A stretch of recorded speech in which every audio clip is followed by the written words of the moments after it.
Ramnagar station. सुबह का समय। रामनगर एक छोटा सा गांव का स्टेशन है। सुबह की हल्की धूप खिली है।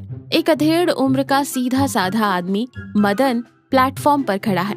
उसने बहुत ही साधारण और थोड़े पुराने कपड़े पहने हैं। उसके कंधे से एक छोटा सा लकड़ी और शीशे का डिब्बा लटक रहा है। डब्बे में बहुत ही छोटे आकार की पूड़ियाँ सजी हैं और एक कोने में स्टील के छोटे बर्तन हैं जिनमें सूखी आलू की सब्जी रखी है। उसके चेहरे पर एक उम्मीद है। मदन मन ही मन सोचते हुए कहता है, आज पैसेंजर ट्रेन पूरे 1 घंटे लेट है। धूप भी तेज होने लगी है। हे भगवान, आज कम से कम 100-150 रुपए की बोनी करवा देना। घर की छत बुरी तरह टपकती है। बारिश का मौसम आने से पहले मुझे वो कर्जा चुकाकर नई टीन की चादर डलवानी है। बस आज का दिन अच्छा गुजर जाए। तभी वहाँ स्टेशन का चुलबुला चाय वाला रवि हाथ में चाय की केतली लिए सीटी बजाता हुआ आता है। रवि हमेशा मजाक के मूड में ही रहता था। वो जोर से हंसते हुए कहता है, अरे मदन काका, क्या हाल है? आज फिर प्लेटफॉर्म पर अकेले तपस्या कर रहे हो और तुम्हारे कंधे पर लटके इस डिब्बे में आज भी तुम्हारी वही छोटी पूरी है ना?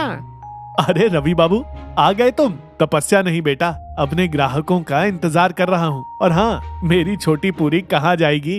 यही तो मेरी रोजगार है। इसी से मेरे घर का चूल्हा जलता है। रवि डब्बे के शीशे में झांकते हुए मजाकिया अंदाज में कहता है, काका बुरा मत मानना, पर सच कहूँ तो तुम्हारी पूरियों का साइज देखकर तो चींटियों को भी दया आ जाए। इतनी छोटी पूरी भला कौन बनाता है?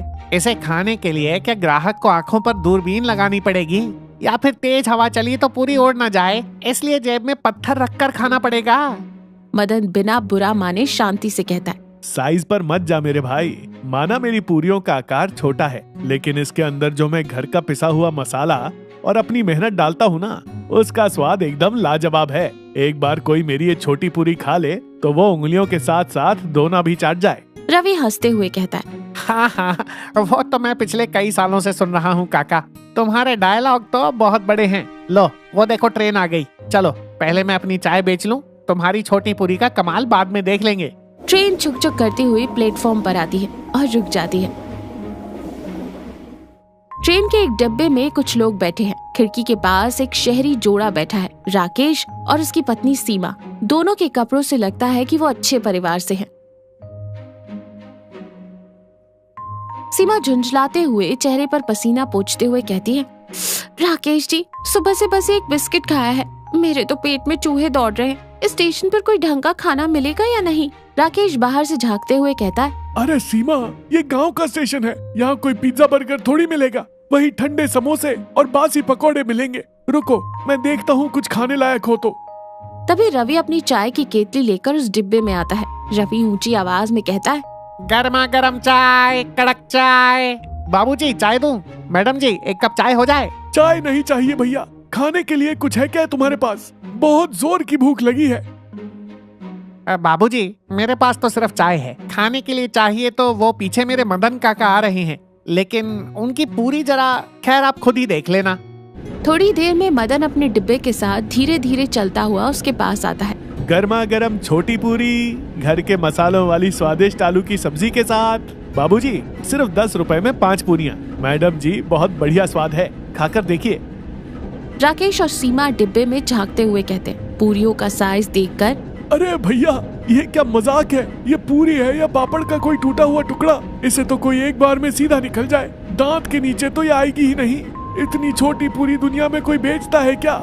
मदन चेहरे पर वही भोली मुस्कान लिए कहता है, बाबूजी साइज भले ही छोटा है, लेकिन स्वाद में ये किसी बड़े होटल के खाने से कम नहीं है। मैंने खुद अपने हाथों से सिलबट्टे पर मसाले पीस कर ये आलू की सब्जी बनाई है। आप बस 10 रुपए खर्च करके एक पत्ता खाकर देखिए। अगर स्वाद पसंद ना आए तो पूरे पैसे वापस कर दूंगा। सीमा मुंह सिकोड़ते हुए कहती है, रहने दीजिए भैया, हमें नहीं चाहिए। पता नहीं कौन सा सस्ता तेल इस्तेमाल किया होगा। वैसे ही ये कोई अनजान गाँव है। ऊपर से ये डिब्बे वाली छोटी पूरियाँ खाकर मैं बीमार नहीं पड़ना चाहती। राकेश, हम शहर पहुंचकर ही किसी अच्छे रेस्टोरेंट में खा लेंगे। ठीक है, जैसी तुम्हारी मर्जी। माफ करना काका, हमें नहीं चाहिए। तुम आगे जाओ। कोई बात नहीं बाबूजी, आप बड़े लोग हैं। आपको मेरी पूरी बहुत छोटी ही लगेगी, लेकिन इतना याद रखिएगा, जब भूख बहुत तेज होती है ना, तो ये छोटी पूरी वाला ही काम आता है। भगवान आपका सफर अच्छा करे।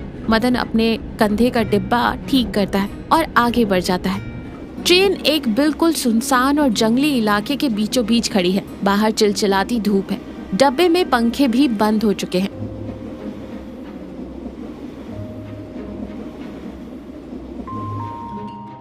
राकेश पसीने से लथपथ गुस्से में बोलता है, कमाल है यार, ये ट्रेन इस जंगल में क्यों खड़ी कर दी? दूर दूर तक कोई गांव या स्टेशन नहीं दिख रहा। और पास से गुजरते हुए एक यात्री से पूछता है, अरे भाई साहब, ट्रेन के इंजन में कोई बड़ी खराबी आ गई है। टीटी कह रहा था कि पीछे वाले स्टेशन से दूसरा इंजन आने में कम से कम 3-4 घंटे लगेंगे, तब तक ट्रेन यहीं खड़ी रहेगी। सीमा लगभग रोने वाली हालत में कहती है, भगवान 4 घंटे। राकेश अब क्या होगा? मेरे पेट में तो दर्द होने लगा है, भूख के मारे चक्कर भी आ रहे हैं। मैं क्या करूं सीमा, इस जंगल में तो कोई पानी की बोतल बेचने वाला भी नहीं है। करीब 1 घंटा और बीत जाता है। दोनों भूख से बेहाल हैं। तभी डिब्बे के दूसरे कोने से एक जानी पहचानी आवाज आती है। मदन भी पसीने से भीगा हुआ है, पर अपनी आवाज बुलंद रखे हुए कहता है, गर्मा गर्म छोटी पूरी, मसालेदार सब्जी, कोई भूखा हो तो बताइए बाबूजी। आवाज सुनते ही जैसे सीमा की जान में जान आती है। वो तेजी से हाथ हिलाते हुए कहती है, अरे भैया, वो छोटी पूरी वाले भैया, इधर आना, जल्दी इधर आना। राकेश थोड़ा झेपते हुए सुबह की बात याद करते हुए कहता है, भैया जल्दी से 40 रुपए की पूरियां दे दो। और सुनो काका, सुबह जो मैंने मजाक उड़ाया था उसके लिए मुझे माफ कर देना। मदन मुस्कुराता है। वो एक साफ दोने में 20 पूरियां और ढेर सारी आलू की सब्जी डालकर उन्हें देता है। अरे बाबूजी, इसमें माफी कैसी? भूख तो अमीर और गरीब दोनों को एक जैसी ही लगती है ना। आप आराम से खाइए।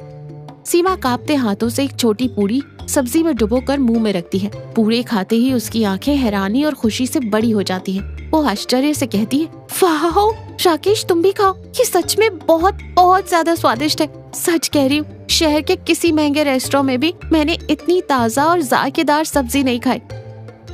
राकेश तेजी से खाते हुए कहता है, तुम बिल्कुल सही कह रही हो सीमा, पूरी एकदम करकरी है और सब्जी का स्वाद तो सीधा दिल में उतर रहा है।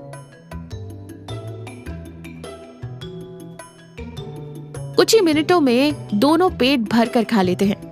उनकी जान में जान आती है। राकेश राहत की सांस लेता है। मदन अपने डिब्बे का शीशा बंद करते हुए कहता है, मैंने कहा था ना बाबूजी, साइज मत देखिए। मैं इस खाने में अपना पूरा दिल और मेहनत डालता हूँ। पेट भर गया ना आपका? काका बुरा मत मानना, पर मेरे मन में एक सवाल है। तुम्हारे हाथों में जादू है। तुम इतना अच्छा खाना बनाते हो, तो फिर तुम ये पूरियां इतनी छोटी क्यों बनाते हो? अगर तुम बड़ी पूरियां बनाओगे तो लोग बिना मजाक उड़ाए खुशी खुशी खरीदेंगे। मदन थोड़ा गंभीर हो जाता है। उसकी आंखों में एक अजीब सी चमक और भावुकता आ जाती है। मैडम जी, मैं बहुत गरीब घर से हूँ और मेरी ये पैसेंजर ट्रेन भी गरीबों की ही सवारी है। इसमें बड़े लोग कम और मजदूर, किसान और दिहाड़ी करने वाले ज्यादा सफर करते हैं। उनके पास रास्ते में खाने के लिए बहुत पैसे नहीं होते।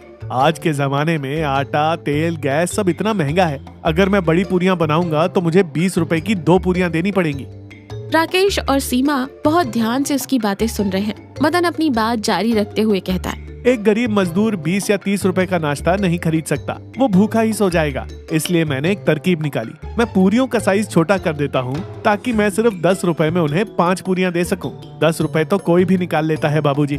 जब 10 रुपए में किसी गरीब का पेट भरता है ना, और उसके चेहरे पर जो सुकून की मुस्कान आती है, मेरे लिए वो मुस्कान 10,000 रुपए से भी बड़ी है। मेरा बिजनेस छोटा है, लेकिन मेरा मकसद सिर्फ इतना है कि मेरे रहते इस ट्रेन में कोई गरीब भूखा ना सोए। बस यही वजह है मेरी छोटी पूरी की। राकेश और सीमा एक दूसरे की तरफ देखते हैं। उनके पास मदन की इस सोच का कोई जवाब नहीं था। वो हाथ जोड़कर कहता है, काका, आज तुमने मुझे जिंदगी का बहुत बड़ा सबक सिखा दिया। हम पढ़े लिखे लोग चीजों को उनके साइज और बाहरी दिखावे से तौलते हैं, लेकिन तुमने दिखा दिया कि एक छोटी सी पूरी के पीछे कितनी बड़ी और पवित्र सोच हो सकती है। मैं सच में बहुत शर्मिंदा हूँ। अगली सुबह मदन अपने डब्बे को साफ करके कंधे पर लटका रहा है। रवि चाय बेचता हुआ उसके पास आता है। और काका, कल तो ट्रेन जंगल में 4 घंटे खड़ी रही। तुम्हारी तो लॉटरी लग गई होगी। डब्बा तो पूरा खाली हो गया होगा ना? हाँ रवि बाबू, भगवान की बड़ी कृपा रही। कल बहुत अच्छी बिक्री हुई। अब मेरे पास इतने पैसे जमा हो गए हैं कि मैं वो छत वाली उधारी चुका कर नई टीन लगवा सकूंगा। बारिश से पहले मेरी चिंता खत्म हो गई। तभी पीछे से राकेश और सीमा तेज कदमों से चलते हुए आते हैं। उनके हाथों में मिठाई का डिब्बा है। वो सीधे मदन के पास आते हैं। राकेश दूर से ही आवाज देता है, मदन काका, ओ मदन काका, रुको। मदन उन्हें देखकर बहुत हैरान होता है।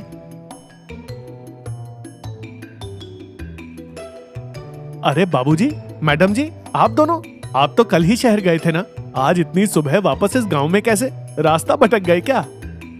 अरे नहीं नहीं काका, हम रास्ता नहीं भटके, हम तो सीधा शहर से बस पकड़कर सिर्फ और सिर्फ आपसे मिलने स्टेशन पर आए हैं। मदन हक्का बक्का रह जाता है। मुझसे मिलने? पर क्यों मैडम जी, मैंने ऐसा क्या कर दिया? राकेश मदन के कंधे पर हाथ रखते हुए कहता है, काका, तुमने कल हमारी भूख मिटाई और हमारी आंखें खोल दी। कल रात भर हम दोनों सिर्फ तुम्हारी ही बातें कर रहे थे। काका, शहर में हमारा एक टिफिन सेंटर है, दुकान बहुत अच्छी जगह पर है, लेकिन हमारे पास कोई अच्छा बनाने वाला नहीं है। स्वाद ना होने की वजह से हमारी दुकान घाटे में जा रही है। क्या कह रही हैं मैडम जी? मैं और शहर? अरे मुझे तो इस रेलवे लाइन और स्टेशन के अलावा कुछ नहीं पता। मैं पार्टनर कैसे बन सकता हूँ? राकेश भरोसा दिलाते हुए कहता है, तुम्हें किसी बात की फिक्र करने की जरूरत नहीं काका। तुम्हें बस अपने इन जादुई हाथों से खाना बनाना है और हमारे स्टाफ को अपनी रेसिपी सिखानी है। तुम्हें हर महीने मुनाफे में से बराबर का हिस्सा मिलेगा। तुम्हारी सारी उधारी खत्म हो जाएगी और छत भी पक्की बन जाएगी। क्या तुम हमारे साथ चलोगे? मदन की आंखों से खुशी के आंसू बहने लगते हैं और रोते हुए हाथ जोड़कर कहता है, बाबूजी, आप दोनों मेरे लिए भगवान का रूप बनकर आए हैं। सालों से स्टेशन पर गर्मी, धूप और बारिश सहते हुए पूरी बेच रहा था। आज मुझे लगता है कि मेरी उस छोटी सी सोच का भगवान ने मुझे इतना बड़ा इनाम दिया है। मैं जरूर चलूंगा बाबूजी, जरूर चलूंगा।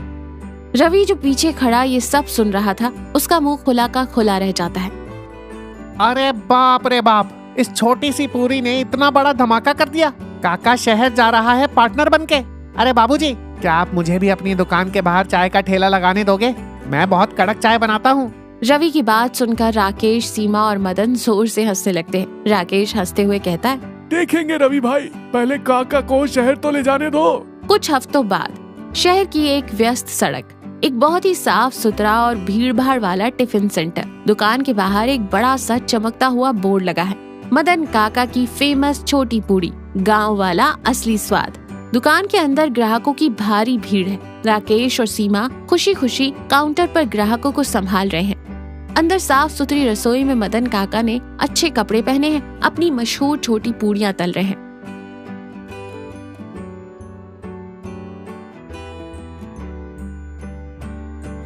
एक ग्राहक खाते हुए राकेश से कहता है, भाई साहब, मान गए आपकी छोटी पूरी को, एक प्लेट और लगाना।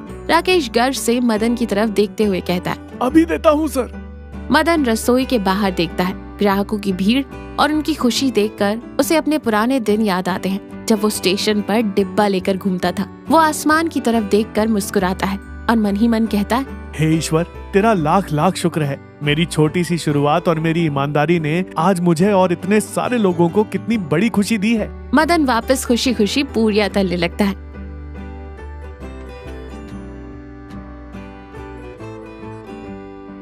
तो देखा, किसी भी इंसान या चीज को उसके छोटे आकार या साधारण दिखावे से कभी कम नहीं समझना चाहिए। छोटी सी चीज के पीछे एक बहुत बड़ा और पवित्र विचार छिपा हो सकता है। ईमानदारी, मेहनत और दूसरों के भले की सोच रखने वालों को आखिरकार एक दिन बड़ी सफलता और सम्मान जरूर मिलता है।